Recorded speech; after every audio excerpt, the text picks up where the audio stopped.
Does your eyeshadow vanish the second you open your eyes, or your eyeliner looks perfect until you blink? Today I'm answering every hooded eye question you have ever had and showing you exactly how to make your eyes look lifted, bright, and defined all day. And yes, I'm sharing my exact brush size because one wrong brush can ruin your look before you even start. I'm going to be honest with you. I am doing the do's on the side of my face that I don't like as much just to prove how much technique matters. And the don'ts will be on my favorite side. Why? Because I want you to see that even your best side can look questionable with the wrong makeup placement. So yes, your favorite side matters, but your technique matters more. How do you know if you ever have hooded eyes? Just look straight into the mirror. If most of your eyelid disappears under the skin fold, when your eyes are open, that's hooded eyes.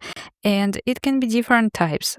Before makeup, apply the eye mask to the under eye area to moisturize skin before concealer.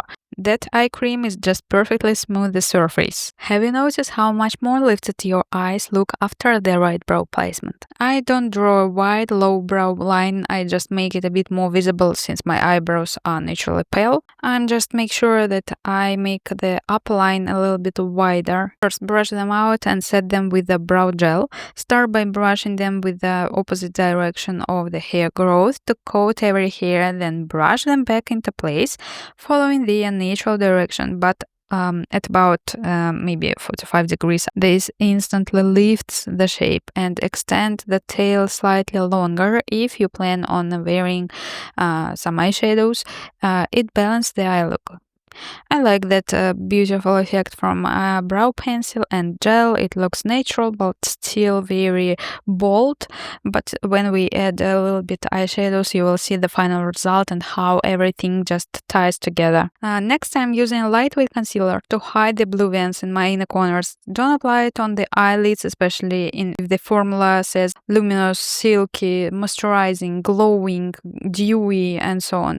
Those will crease, and apply only where you don't have fine expressions lines. If you notice an under eye bag for me afterward, it's because of the wet, reflective surface. We want to minimize any unwanted volume in the center of the face. So here's the trick.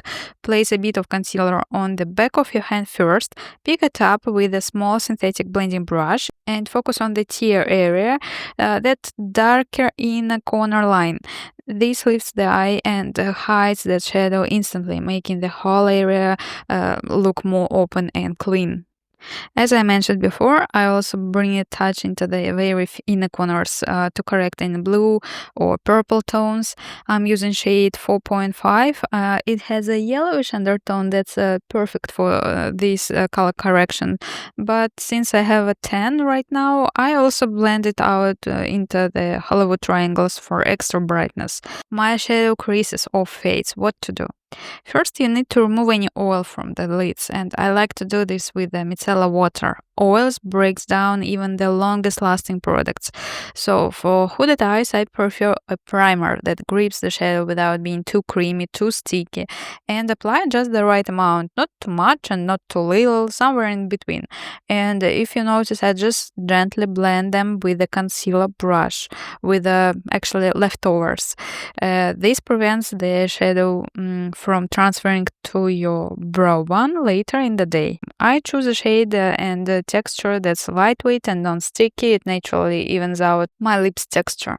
Then I always set the primer lightly with the powder to remove thickness. Make sure there are no creases before setting. This is my favorite powder. It never settles onto the fine lines or emphasize texture even if you apply a little extra. And watch on my forehead. See how shiny it looks now? And after the powder, it's a soft velvet finish. Now let's choose your eyeshadow palette. Your palette should include a very light sparkling shade, a light satin shade, a shade close to your skin tone, slightly warmer or cooler depending on your preferences, and a mid-tone, and of course a deep shade. I personally love Lancome for the subtle satins, not a flat matte, because some matte shadows can settle into fine lines and emphasize them, and satin looks beautiful on textured skin and gives a soft, elegant glow. Looks at these swatches, such sophisticated colors and textures is beautiful, and that sparkling shade, absolutely gorgeous. Here's something nobody tells you. Using the wrong brush size will instantly push your shadow too high and make your eye look heavier. Skip that big fluffy brushes. Instead, use a small blending brush, like your pinky fingertip. It lets you place color exactly where you want it without overwhelming the entire eye area. Relax your eyebrows and actually relax your whole face and look straight into the mirror. One of the biggest mistakes is applying a light satin or shimmery shadow right under the brow. This makes the brow bone look more prominent, adds extra volume, and makes hooded eyes appear even heavier. For our hooded eyes, this technique just doesn't work. Instead, take a flat brush and apply that light shade only on the lid, just under the hood. And this way, the light and shimmer beautifully open up the eyes and make them appear bigger. Add a tiny dot of the same shade in the inner corners to brighten and open up them even more. Next, take a small synthetic pencil brush and pick up your mid-tone shade. Hold the brush at maybe 45-degree angle and tap it onto the back of your hand first. This prevents dark fallouts under the eyes. And apply the color along the low lash line at the outer corners. Keep the brush perpendicular to the skin and don't lay it flat. Focus on the spot where your eye meets the eye socket, and this is where the shadow should be darkest. After placing the color, turn the brush slightly and blend upward following the shape of your low lash line to create a soft triangle transition. And I know it can be tricky to get this perfectly while looking straight ahead with your eyes open. I will still see a bit of bare skin here, but once you've found the right blending direction, feel free to tilt your head or angle your mirror as needed. The star of the show today is sparkling eyeshadow. It's like a million teeny diamonds. By the way, I used this in my last short video and so many of you asked what it was and if I could recreate that look, so here we are. Okay, now let's talk about movements and blending. So I'm not a fan of calling this technique the panda. Don't move your whole arm, use only your wrist and rest your pinky on your cheeks for stability and make small side-to-side motions. Keep the brush perpendicular to your skin and use the side of the brush to gently smooth out the color. And if you don't have a clean brush handy, you can clean it by gently swiping it on the back of your hand on the clean hand. Then pick up your next shade, but don't dig into the pen or bang it against the packaging. Just lightly swipe and dab it into the bristles. The goal is to get the pigment into the brush, not on the table or in the air.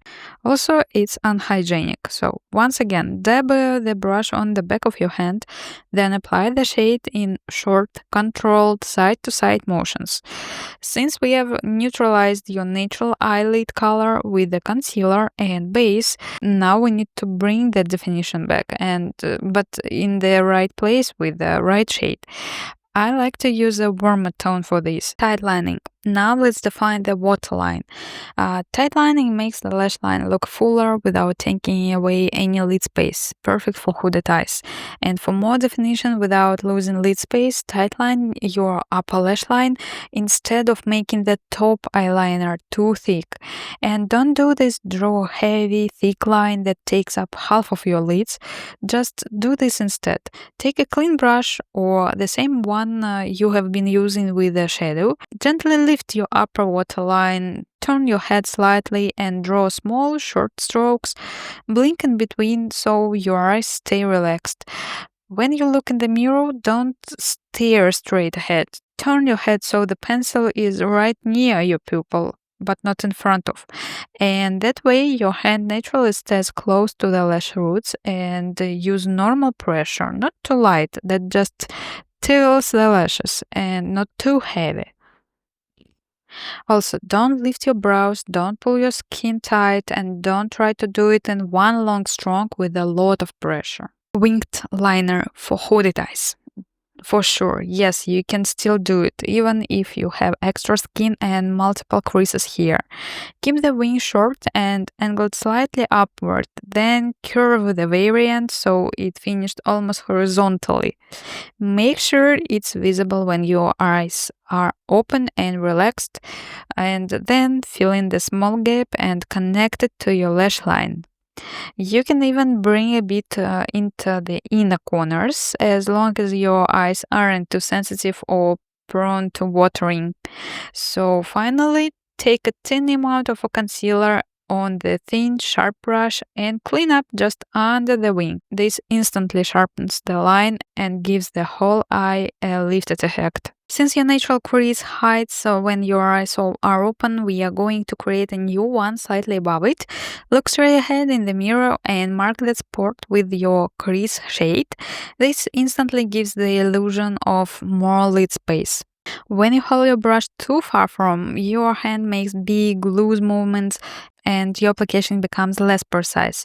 If you hold it too close to the bristles, the pressure is too heavy. Hold your brush in the middle, enough control without pressing too hard. Next, let's play a rich purple brown shade just above the wing and place a lighter shade right in the center of the lid. And now the star of the show, as I told you, of course, it's sparkle. Just apply it above the lightest shade on the center of the lid. Lashes. Curl your lashes in two stages, first at the roots and then midway, for a long-lasting lift. Don't drag the lid down. Actually, mascara can be your best lifting tool, and don't sweep it side to side. That will just clump the lashes together. Instead, look down into the mirror and apply it with a small wiggly motions right at the roots. Extra lift and depth. Look straight ahead, hold a thin sharp brush above the extra skin of your lid and gently sweep it side to side to create an illusion of depth with as I told you again, with the darkest shade. Then soften the edges with a small fluffy brush, but keep it controlled. The difference is crazy. Now you know exactly where to place your shadow, which brushes to use, and how to lift and define hooded eyes without losing your lid space. Thank you so much for watching and have you a good day. Bye.